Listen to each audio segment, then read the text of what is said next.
I think I feel like my ego is getting too big. I really want to I think I want to just start doing conspiracy theories. After doing Fuentes and Dawson, I don't know, I feel pretty unstoppable. That was like with very limited prep too for both of them. And I feel like maybe we can actually dive into some of these. Maybe it's not like as convoluted as I thought. Or maybe I was a little dumber 5 years ago and I wasn't as quick, I guess, I don't know. Dawson said he didn't get to prep and that's why he lost. That would be like me getting to play a random game of StarCraft against somebody saying I didn't get to prep.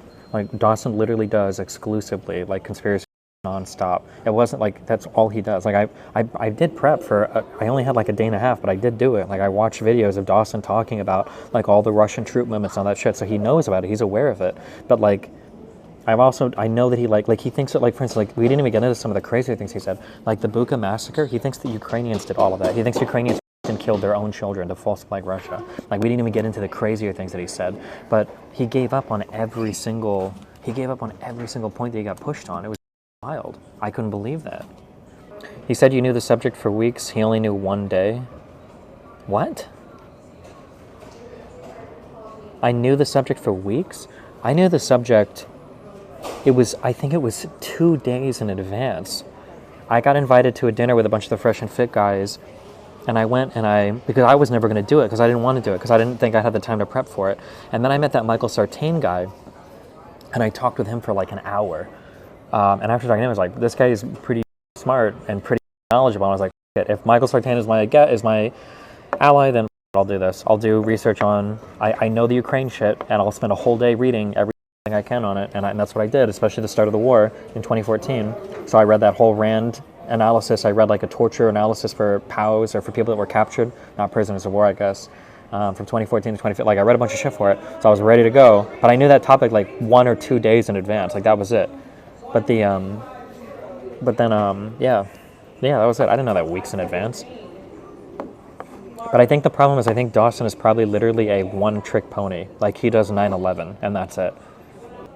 Doesn't he do a lot of Middle East / Israel stuff? Yeah, but I don't know how much of it is like actually like good analysis versus how much is just like conspiracy theory, not trusting the main narrative / like you just basically retweeting with his voice like RT propaganda talking points, you know? Like the more that I looked up every little thing he talked about for 9/11, which is like that's his wheelhouse.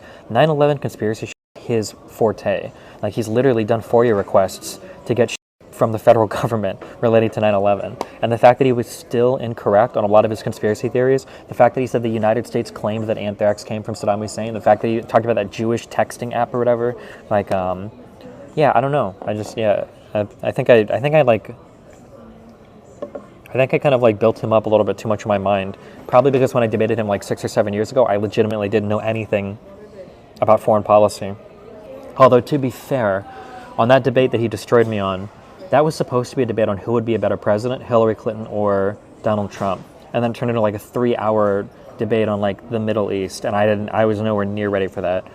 I probably couldn't even find like Iraq on a map, maybe, but not like little more than that. Actually, no, I probably wouldn't have been able to pick it out between like Syria and Iran. I probably wouldn't have been able to. So yeah, he schooled the me on that debate. But then I guess from there I just figured he must have been a really knowledgeable guy. But yeah, I don't know. I guess not. Yeah.